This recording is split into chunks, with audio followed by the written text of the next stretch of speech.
बिस्मिल्लाहिर्रहमानिर्रहीम। आज हम स्टार्ट कर रहे हैं lecture number 70-410 installing and configuring Windows server 2012। तो आज हम देखते हैं कि आज के हम इस लेक्चर में किस चीज़ को देख रहे हैं और क्या चीज़ हम सीख रहे हैं इस लेक्चर में।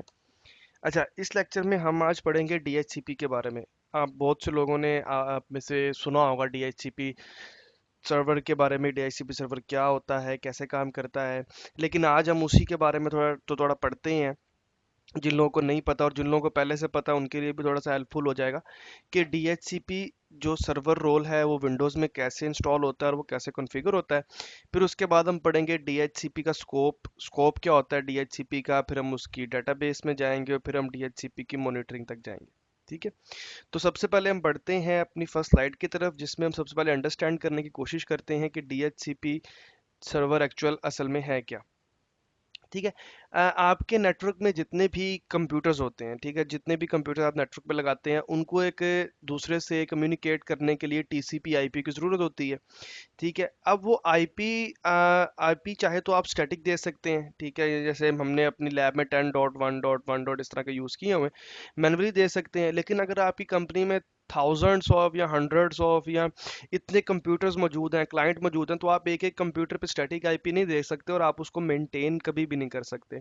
ठीक है, तो उस चीज़ के लिए कि ऑटोमेटिकली आईपी आपके कंप्यूटर्स को, नेटवर्क कंप्यूटर्स को साइन हो, उस चीज़ के लिए डीएचसीपी सर्वर इस्तेमाल किया जाता है। ठीक है, डीएचसीपी सर्वर विंडोज़ में भी आता है। डीएचसीपी आप अपने जो क्या कहते हैं राउटर्स वगैरह उन पे भी इनेबल कर सकते हैं वहाँ से भी। लेकिन अगर हम स्पेशली विंडोज़ की बात करें तो आज हम विंडोज़ के डीएचसीपी सर्वर को अंडरस्टैंड करेंगे। लेकिन डीएचसीपी का जो कॉन्सेप्ट है वो विंडोज़ का हो चाहे फायर उसका सॉरी राउटर पे हो, वो कॉन्सेप्ट उसका सेम है। ठीक है, कि ऑटोमेटिकली आईपी देने के लिए यूज़ होता है आपके जो नेटवर्क के अंदर है उसके अंदर जो जो क्लाइंट्स हैं उनको। ठीक है, और फिर ताकि वो क्लाइंट एक दूसरे से कम्युनिकेट कर सकें। ओके, अच्छा, डीएचसीपी में जब हम डीएचसीपी की बात करते हैं तो एक बड़ा मशहूर इसका प्रोसेस है डोरा। डोरा क्या प्रोसेस है? डोरा वो प्रोसेस है जिसके ज़रिए ये पूरा एक जब क्लाइंट ऑन होता है नेटवर्क पे तो आपके डीएचसीपी सर्वर से कम्युनिकेट करके अपने आईपी को वहां से हासिल करता है। ठीक है, अभी हम देखते हैं कि ये डोरा का प्रोसेस क्या होता है। जब आप एक जो कंप्यूटर है वो आप जब अपने नेटवर्क पे प्लग इन करते हैं और उसकी सेटिंग ऑटोमेटिकली पे करते हैं आईपी की कि ऑटोमेटिकली आईपी असाइन हो जाए इसको, तो ये डोरा का जो प्रोसेस है वो चलता है। ठीक है, वो डोरा का प्रोसेस क्या है हम अगली स्लाइड में अपनी देखते हैं। ठीक है, लेकिन उससे पहले हम बात करते हैं, जैसे मैंने डीएचसीपी की बात की कि डीएचसीपी जो सर्वर है आपका वो नेटवर्क में आपके आईपी असाइन करने की बात आईपी असाइन करता है। ठीक है, अब जब आईपी की बात आती है क्लाइंट को देने की तो सबसे पहली बात ये आती है कि वो आईपी डीएचसीपी सर्वर खुद तो असाइन नहीं कर सकता क्योंकि वो तो इतना इंटेलिजेंट नहीं है। उसे नहीं पता कि कौन सा आईपी किसको देना है, मेरे पास कौन सी रेंज है। ठीक है, तो आप जब डीएचसीपी कॉन्फ़िगर करते हैं तो आप इसको एक आईपी एड्रेस बताते हैं। ठीक है, आप इसको आईपी एड्रेस की रेंज बताते हैं। फॉर एग्जांपल आप कहते हैं जी 10.1.1.1 से लेके 10.1.1.100। ठीक है, ये 100 तक आईपी है। 1 से लेके 100 तक आईपी तुम्हारे पास कोई भी क्लाइंट आता है तुम उसको असाइन कर सकते हो। ठीक है, तो ये जो 100 आईपीज हैं ये आपके नेटवर्क में अगर हंड्रेड्स विंडोज़ की मशीनें या हंड्रेड्स क्लाइंट्स मोबाइल्स हो सकते हैं, कुछ भी हो सकता है वो।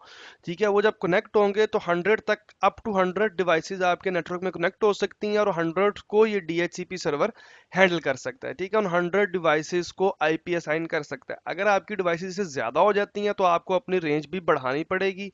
ठीक है, यहाँ तो फिर आपको अपना जो डीएचसी उस मशीन पे स्टैटिक आईपी देना पड़ेगा। ठीक है, अच्छा, जब हम स्कोप की बात करते हैं तो स्कोप आपका सिंगल भी हो सकता है, मल्टीपल भी हो सकता है। ये डिपेंड करता है आपके नेटवर्क में क्या है। फॉर एग्जांपल आपने नेटवर्क के अंदर मल्टीपल वीलैन्स बनाई हुई हैं और आप कहते हैं कि अगर फॉर एग्जांपल मोबाइल डिवाइसेस आती हैं मेरे इस राउटर से आती हैं तो उनको ये आईपी असाइन होगा। मेरी लोकल मशीनें हैं, लोकल जो नेटवर्क है उसकी वीलैन फलानी है, उस फलानी वीलैन पे ये आईपी असाइन हो, तो इसकी मदद से आप जब डीएचसीपी हम कॉन्फ़िगर करेंगे तो आप मल्टीपल स्कोप बना सकते हैं। ठीक है, जैसे सो फॉर एग्जाम्पल जैसे पढ़ सकते हैं कि अगर आपके पास दो सबनेट हैं, ठीक है, तो आप सबसे पहले आपके डीएचसीपी सर्वर को भी उन दोनों सबनेट से कनेक्ट करना पड़ेगा, वीलैन से कनेक्ट करना पड़ेगा। ठीक है, फिर आप जब स्कोप बनाएंगे, ठीक है, तो आप सर्वर को बताएंगे कि ये स्कोप आपकी इस वीलन के लिए है और दूसरा स्कोप आपकी दूसरी वीलन के लिए। ठीक है, तो ये तो डीएचसीपी के स्कोप की हमने बात की कि जाहिर बात है जब डीएचसीपी सर्वर आप कहीं लगाते हैं अपनी कंपनी में या कहीं भी लैब इन्वायरमेंट में, तो आप उसको आईपी की रेंज बताते हैं कि आपकी आईपी की रेंज इतनी है और आप इतने से लेके इतने आईपी तक आप यूज कर सकते हैं। ओके, अच्छा, तो अब हम बात करते हैं उस डोरा प्रोसेस की जो मैं जिसकी बात कर रहा था। ठीक है, फॉर एग्जांपल ये आपका डीएचसीपी का क्लाइंट है, ये विंडोज क्लाइंट हो सकता है, लैपटॉप हो सकता है, मोबाइल डिवाइसेस हो सकती हैं, कुछ भी हो सकता है। एक ऐसी डिवाइस जो आपके नेटवर्क पे कनेक्ट करना चाह रही है। ठीक है, और ये आपका डीएचसीपी सर्वर है। आपने डीएचसीपी सर्वर को कॉन्फ़िगर किया हुआ और आपने इसके अंदर एक आईपीएस की रेंज दी हुई है 10.1.1.1 से लेके 100 तक की। ठीक है, अब ये 10.1.1.100 से 1 से लेके 100 तक दे सकता है। इसमें आप इसको डिफ़ॉल्ट गेटवे भी आप अपना यही कॉन्फ़िगर करेंगे कि जब आईपी आपने देना तो डिफ़ॉल्ट गेटवे क्या रखना है, उसका डीएनएस क्या रखना है। ठीक है, डिफरेंट चीज़ें आप उसकी यहीं से असाइन कर देंगे। ओके, जब आपने ये कॉन्फ़िगरेशन यहाँ कर ली, अब आपका एक डीएचसीपी का जो क्लाइंट है वो आपके नेटवर्क पे बूट हुआ है। ठीक है, सबसे पहले जब वो नेटवर्क पे बूट होगा वो डीएचसीपी डिस्कवर करेगा। डिस्कवर का मतलब जो पहला अल्फ़ाबेटिक है वो है डोरा, सॉरी डी। ठीक है, discover stand for D stand for discover. ठीक है, जब वो डिस्कवर करेगा तो आपको आईपी एड्रेस की रिक्वेस्ट भेजेगा आपके डीएचसीपी जो सर्वर है उसके ऊपर। ठीक है, उसके बाद जो आपके सेकंड प्रोसेस होता है वो होता है डीएचसीपी ऑफर। ओ से आपका बनता ऑफर।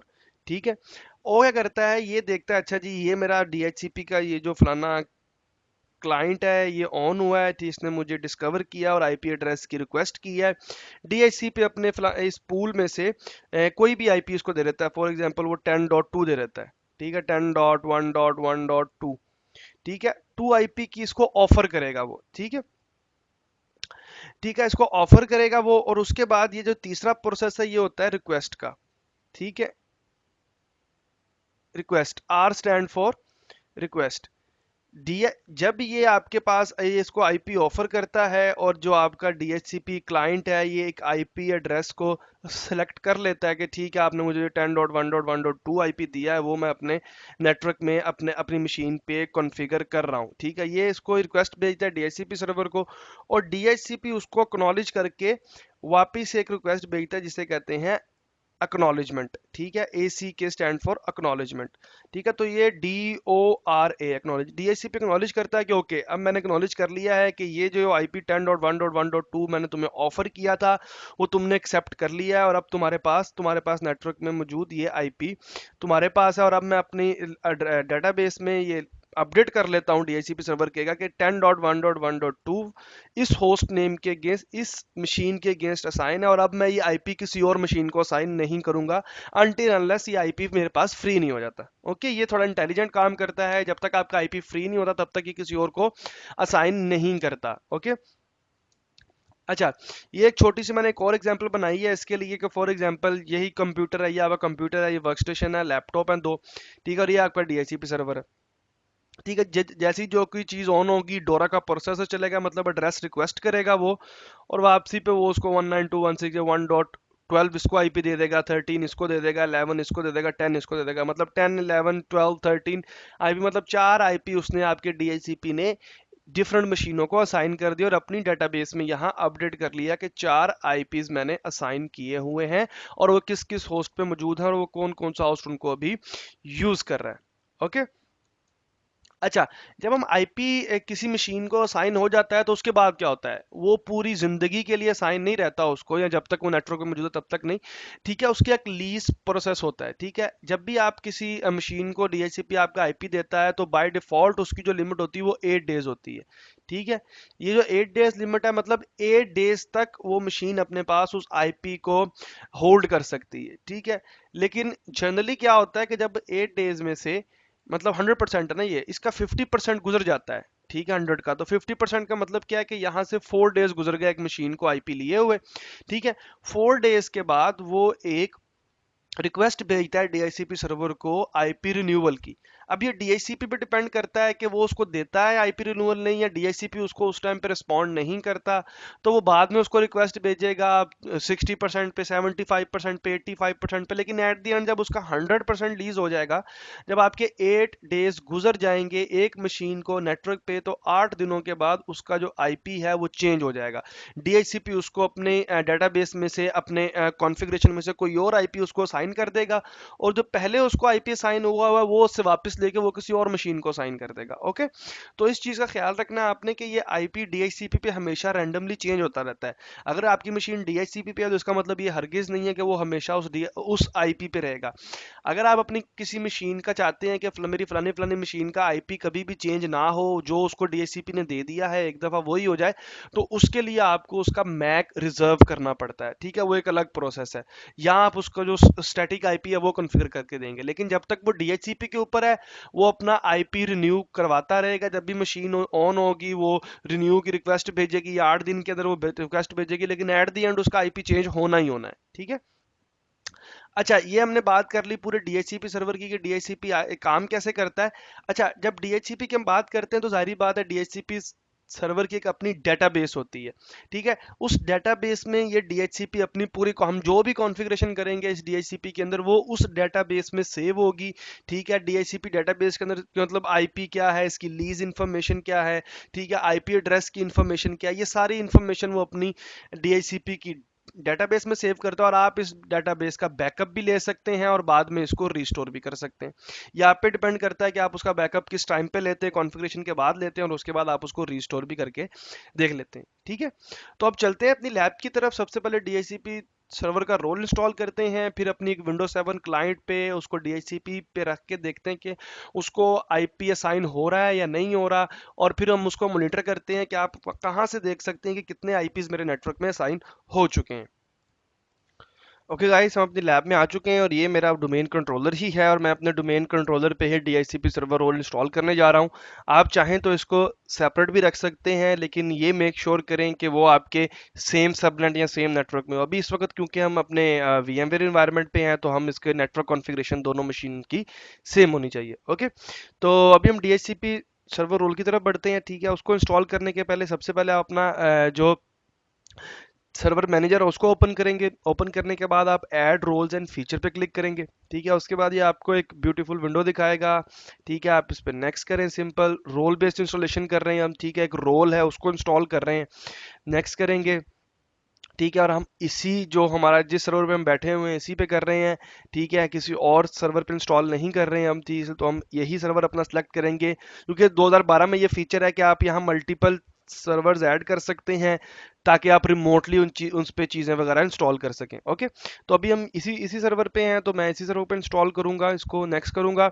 अब यहाँ से ही मुझे कहेगा कि ओके, जो फीचर है आपका जो रोल है उसको सिलेक्ट करें। जैसा कि आप जहाँ हमने एक्टिव डायरेक्टरी इंस्टॉल की हुई है और DNS हमने इसका पढ़ा है। ठीक है, और file server and storage services automatically install हो जाती हैं।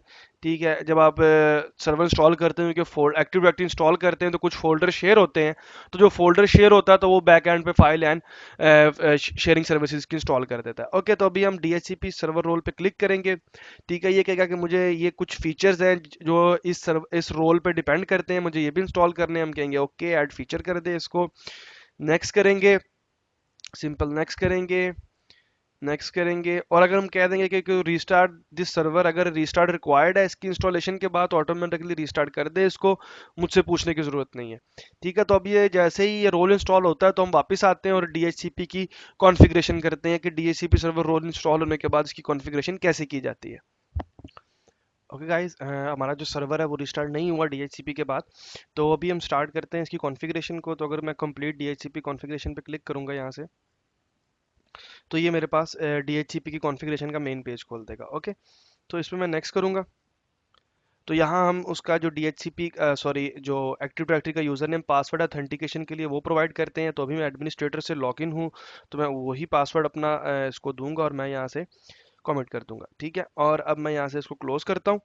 ठीक है, और मैं complete DHCP configuration okay, we have done this, और मैं यहाँ से इसको क्लोज कर देता हूँ। अच्छा, क्लोज करने के बाद आपके पास ये फ्लैग आपको नज़र आ रहा है। फ्लैग पे अगर क्लिक करेंगे तो यहाँ आपको ये इन्फॉर्मेशन दे देता है कि अभी आपने मतलब क्या चीज़ की है, कौन सा सर्वर इंस्टॉल किया। अगर रीस्टार्ट पेंडिंग है तो वो भी आपको यहाँ ये दिखा देगा। ओके, तो अब हमें DHCP की कॉन्फ़िगरेशन करनी है, जो उसका क्या कहते हैं स्कोप है वो बताना है क्या है। तो उसको एक्सेस करने के लिए जैसा कि मैं हमेशा से यूज़ करता हूँ, दो तरीके, एक DHCP, अगर आप यहाँ लिखेंगे तो DHCP यहाँ से ओपन हो जाएगा कॉन्फ़िगरेशन के लिए इसकी ठीक है। और दूसरा तरीका वही जो कमांड बेस है। कमांड बेस तरीका क्या है कि आप अपने रन पे जाएं और यहाँ लिखें DHCP। ओके, मैं दोबारा लिख देता हूँ, DHCP MGMT management dot MSC। ठीक है, तो ये भी वही विंडो आपके पास लेके आ गया है। ओके, तो यहाँ आप अपने IPv4 या IPv6 की स्कोप सेट कर सकते हो। अभी हम IPv6 पे नहीं है, हम IPv4 पे ही हैं। तो हम IPv4 पे क्लिक करेंगे, यहाँ राइट क्लिक करेंगे और सबसे पहले जाएंगे हम न्यू स्कोप में। ओके, न्यू स्कोप पे क्लिक करें, नेक्स्ट करें, यहाँ आप स्कोप का नाम दें वर्क स्टेशंस। ठीक है, और अब IP बता दें स्टार्टिंग का क्या होगा। फॉर एग्जांपल मैं कहता हूँ 10.10.50 से लेके 10.10.10.100 तक। ठीक है। अच्छा, ये उसने मुझे जो इसका सबनेट है वो बता दिया है। 8 का सबनेट है, कितने का सबनेट है, यहाँ से आप उसका जो सबनेट है वो चेंज भी कर सकते हैं। ठीक है, तो अभी हम 8 के सबनेट पे ही हैं, तो हम 8 के सबनेट पे रहते हैं। नेक्स्ट करेंगे इसको। ठीक है, अब ये वो यहाँ वो आईपी हैं। फॉर एग्जांपल आपकी इस रेंज में से कुछ आईपी हैं जो आप एक्सक्लूड करना चाहते हैं, कि आप चाहते हैं कि ये आईपी किसी को असाइन ना हो, बस ये मैंने रखे हुए हैं कि कभी किसी मुझे किसी सिस्टम पे स्टैटिक देना पड़ जाए तो मैं ये यूज़ कर लूँ। या इसमें से कोई आईपी जो आपकी मशीन को आपने किसी अपने राउटर को दिया हुआ है वो आप यहाँ से बता सकते हैं। तो हमने 51 से किया है, तो मैं यहाँ से 50 से लेके 55 तक एक्सक्लूड कर दूंगा। ठीक है, ये सिर्फ दिखाने के लिए है कि अब ये 55 से आगे आईपी असाइन करेगा, हालांकि रेंज मैंने इसको बताई है 50 की। ठीक है,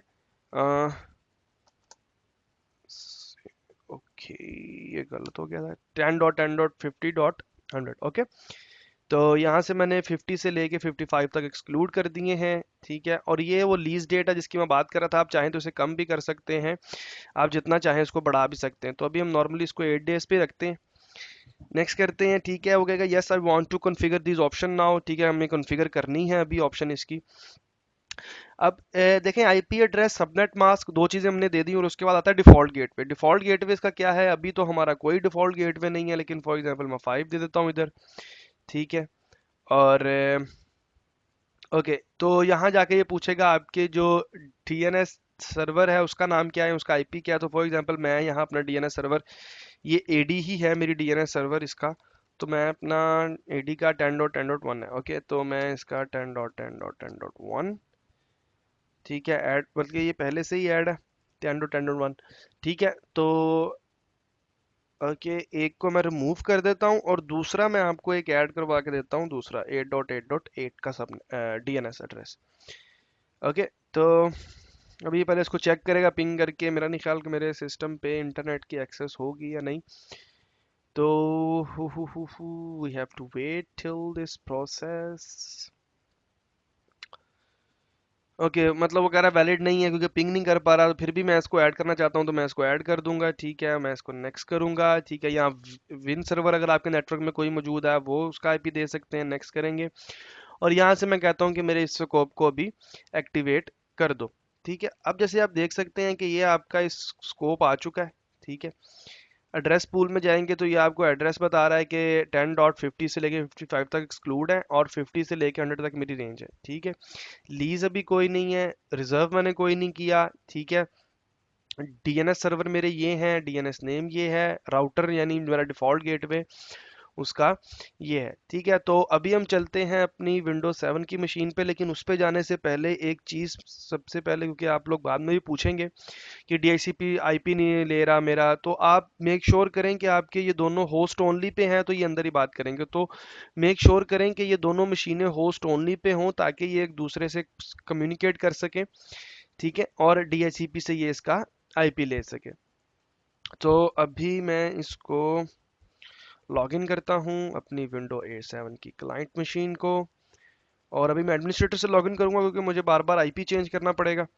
ठीक है, तो बजाय इसके कि मैं बार बार उसको चेंज करूँ चीज़, यूज़र नेम पासवर्ड दो एडमिनिस्ट्रेटर का, क्योंकि एक्टिव डायरेक्टरी के एनवायरनमेंट पे है तो ये पूछेगा, उसके बगैर कोई आपको टास्क परफॉर्म नहीं करने देगा एडमिनिस्ट्रेटर लेवल का। तो इसलिए हम एडमिन राइट्स वाले यूज़र्स के साथ लॉगिन करेंगे, जो कि इस वक्त हमारा सिर्फ एडमिनिस्ट्रेटर ही है, क्योंकि हमारा कोई ऐसा यूज़र हमने नहीं बनाया हुआ जो कि डोमेन एडमिन या डोमेन एडमिन के राइट्स रखता हो। तो हम वेट करते हैं इसका। जैसे ही ये लॉगिन होता है तो फिर हम आगे चलते हैं इसके अंदर।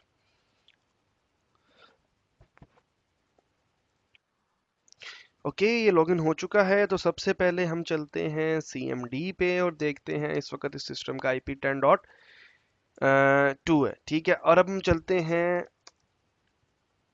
नेटवर्क कॉन्फ़िगरेशन में, ठीक है। और यहाँ से हम इसकी प्रॉपर्टीज़ में जाते हैं, और यहाँ से जहाँ से मैंने स्टैटिक किया हुआ है, अब यहाँ से मैं इसको ऑटोमेटिकली करके ओके करूँगा, ठीक है। अब जब मैं ओके करूँगा इसको, तो ये मेरे DHCP सर्वर से जो डोरा का प्रोसेसर है, सॉरी प्रोसेसर कह दिया, जो प्रोसेस है वो चलेगा, और उसके बाद ये अपने DHCP सर्वर से IP हासिल कर लेगा, ठीक है। तो अभी अगर मैं इसको क्लोज कर दूं और मैं यहाँ से CL 10.10.2 था इसका IP पहले, अभी मैं कॉन्फ़िग करता हूँ IP, तो देखें जी 10.10.56 है।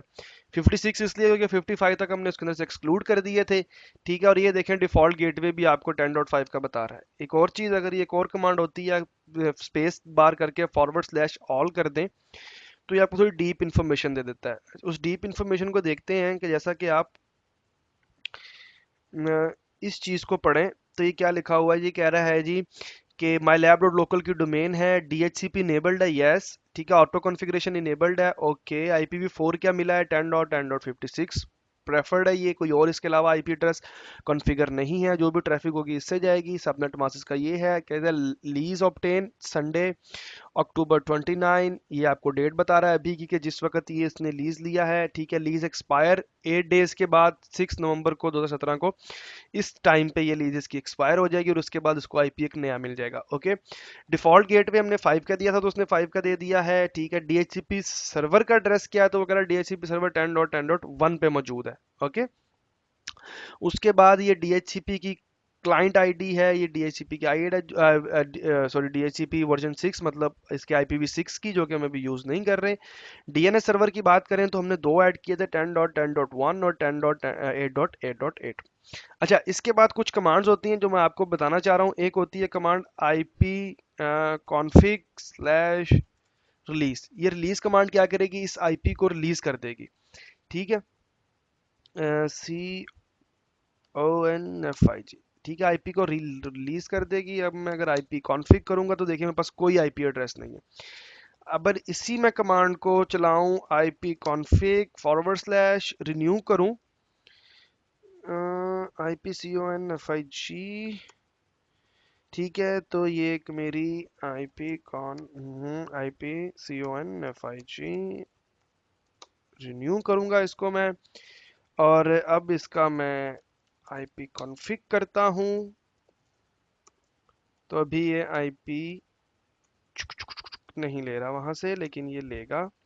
CLS करता हूँ, ओके। तो जैसा कि आप देख सकते हैं कि अब मेरे ख्याल में आप लोग भी VMware के एनवायरनमेंट पे काम कर रहे होंगे, तो ये आपको एक प्रॉब्लम फेस जो मुझे भी करने को मिली है, जो पहले भी मुझे मिलती रही है, वो ये है कि जब आप इसका IP रिन्यू करेंगे या IP रिलीज करेंगे, तो ये देखें 192.168.116.128 IP ले रहा है, और कह रहा है कि 16.245 मेरा DHCP एड्रेस है, हालांकि हमने यहाँ कॉन्फ़िगरेशन की थी 10 डॉट समथिंग की।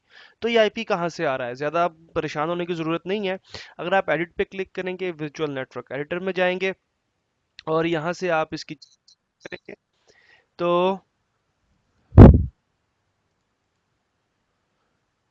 तो जैसे ही ये देखें ओपन हो गया, तो ये देखें यहाँ आ रहा है use local service to distribute IP to VMs 16। हम इसको अनचेक कर देंगे, ठीक है। और मैं इसको अप्लाई करता हूँ, और इसको मैं अपने दोनों सर्वर से, दोनों निक से मैं कहता हूँ कि मुझे अंदर DHCP का कोई IP चाहिए ही नहीं, क्योंकि मैं हम स्टैटिक यूज़ कर रहे हैं।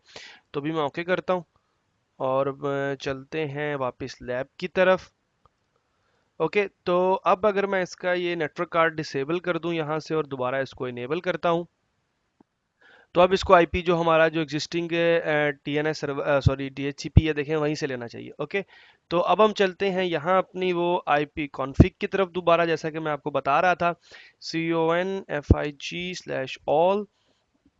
तो ये देखें वही इन्फॉर्मेशन है जो मैं आपको बता रहा था। तो अगर हम उसका आईपी रिलीज करना चाहें तो आप इसको रिलीज कर दें यहाँ से, ठीक है, और फिर जब आप रिन्यू की कमांड चलाएंगे, ठीक है, तो इसका आईपी रिन्यू हो जाएगा। ठीक है, प्रीवियसली इसका आईपी 56 था, अगर वो लीज में मौजूद हुआ तो ये इसको वही आईपी देगा, नहीं तो ये इसको 56 आईपी दे दिया। देखिए इसने 56 आईपी दे दिया इसको, पहले भी 56 था।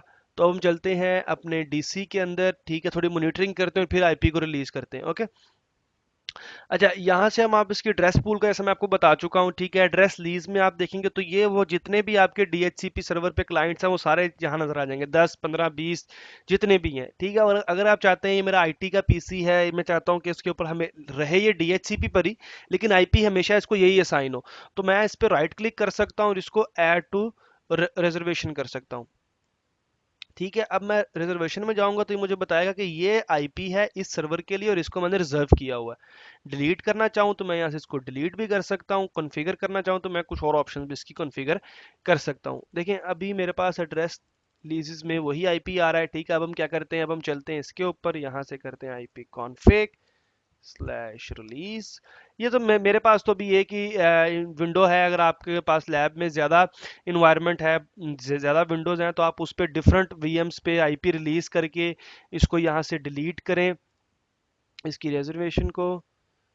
ओके, वो कह रहा है एरर है क्योंकि वो उसे मिल ही नहीं रहा, क्योंकि वो रिलीज कर दिया है मैंने। ओके, तो मैं दोबारा इस पे जाता हूँ और मैं इसको आईपी कॉन्फ़िग स्लैश रिन्यू करता हूँ। ठीक है, तो जाहिर बात है रिन्यू करेगा वही आईपी लेके आ जाएगा, लेकिन अगर आपके पास मल्टीपल वीएम्स हो, मल्टीपल चीज़ें हो, तो आप इसके साथ खेल सकते हैं। देखिए आपका आईपी रिन्यू होना शुरू हो जाएंगे, डिफरेंट आईपीज यहाँ से मिलना शुरू हो जाएंगे। ओके, ये तो थी डीएचसीपी की कॉन्फ़िगरेशन, आईपी असाइन किया हमने, रिजर्वेशन देखी कैसे होती है। ठीक है, अब मॉनिटरिंग के हवाले से एक एड्रेस लीज आपको यहाँ जितने भी हैं लीज आपको नज़र आ जाएंगे। ठीक है, और स्कोप ऑप्शन में अगर आप जाना चाहें, आप यहाँ से जाके अपनी कुछ सेटिंग्स वगैरह चेंज भी कर सकते हैं। अब रही बात है इसका बैकअप वगैरह लेने की, कि बैकअप इसका कैसे लेते हैं, आप अपने इसके ऊपर राइट क्लिक करेंगे, सॉरी डीएचसीपी किधर गया, हाँ ये डीएचसीपी सर्वर है, इसके ऊपर मैं राइट क्लिक करूंगा, इसका बैकअप करूंगा, तो ये मुझे कहेगा कि अच्छा ये फाइल है, ये फाइल्स मैं कहाँ रखूँ। मैं ऐसे कहता हूँ जी आप फॉर एग्जांपल इसको मेरे सी में रख दो। ठीक है, सी में एक नया फोल्डर बना दो डीएचसीपी का और उसके अंदर इसका बैकअप रख दो। अब जब मैं जाऊंगा सी के अंदर और मैं यहाँ से डीएचसीपी में जाता हूँ, तो ये वो मेरी बैकअप फाइल्स हैं, जो भी मेरी कॉन्फ़िगरेशन फाइल हैं वो यहाँ इसने रिस्टोर सॉरी सेव कर दी हैं। अगर यही मेरा सर्वर कहीं ख़राब हो जाता है, मसला पड़ जाता है, तो मैं यहाँ से अपना बैकअप रिस्टोर भी कर सकता हूँ। फॉर एग्जांपल अभी हम देख लेते हैं इसको, जैसे एड्रेस पूल्स हैं, मैं ये यहाँ से डिलीट कर देता हूँ, और ये और स्कोप है मेरा, मैं राउटर भी डिलीट कर दिया, अपना डीएनएस एड्रेस भी डिलीट कर दिया, डीएनएस नेम भी डिलीट कर दिया, और एड्रेस पूल मैंने यहाँ से, ठीक है, अब कोई भी चीज़ देखें मेरे पास, मैंने हर चीज़ को यहाँ से डिलीट कर दिया। ठीक है, अब मैं क्या करता हूँ, मैं अपने यहाँ जाता हूँ सर्वर के ऊपर, हमने जो बैकअप लिया था उसको रिस्टोर करते हैं। सो वो हमने रखा था माइक सी के अंदर, डीएचसीपी के अंदर। In order to change the data you must stop and restart, would you like to do it now? Okay, so ये बैकअप मेरा रिस्टोर करेगा और मेरी सर्विस को स्टॉप करके दोबारा स्टार्ट कर देगा। तो जब स्टार्ट करता है तो देखते हैं कि हमारे पास जो कॉन्फ़िगरेशन हमने डिलीट की थी वो आती है कि नहीं। ठीक है, the database has been successfully restored. Address करता हूँ इसको मैं, यहाँ से मैं स्कोप ऑप्शंस में जाता हूँ, देखिए मेरे पास वही मेरी चीज़ें वापस आ चुकी हैं। पूल्स में मेरे पास जो मैंने एड्रेस किए थे वो वापस आ चुके हैं, और मेरे पास ये सारी चीज़ें मेरे पास वापस आ चुकी हैं। ओके गाइस, तो ये तो था आपका आज का लेक्चर डीएचसीपी के बारे में, कि डीएचसीपी सर्वर कैसे इंस्टॉल होता है, कैसे कॉन्फ़िगर होता है, और उसकी बेसिक मॉनिटरिंग कैसे की जाती है। इंशाल्लाह ताला आने वाले लेक्चरों में हम इन चीज़ों के और डीप जाते जाएंगे और इन चीज़ों को ज़रा डीपली अंडरस्टैंड करने की कोशिश करेंगे कि ठीक है कॉन्फ़िगरेशन कर लिया, अब मेरे ये मसला है, ये मैंने इस तरह करना है, तो मैं कैसे करूँ, मेरे पास डिफरेंट सबनेट्स हैं तो मैं उनको कैसे मैनेज करूँगा। तो डिफरेंट चीज़ें हम आगे जाके डिस्कस करेंगे, और मैं कोशिश करूँगा मैं उनकी आपको लैब भी करके दिखाऊँ। ओके गाइज, तो नेक्स्ट लेक्चर तक अपना ख्याल रखिएगा। अल्लाह हाफिज़।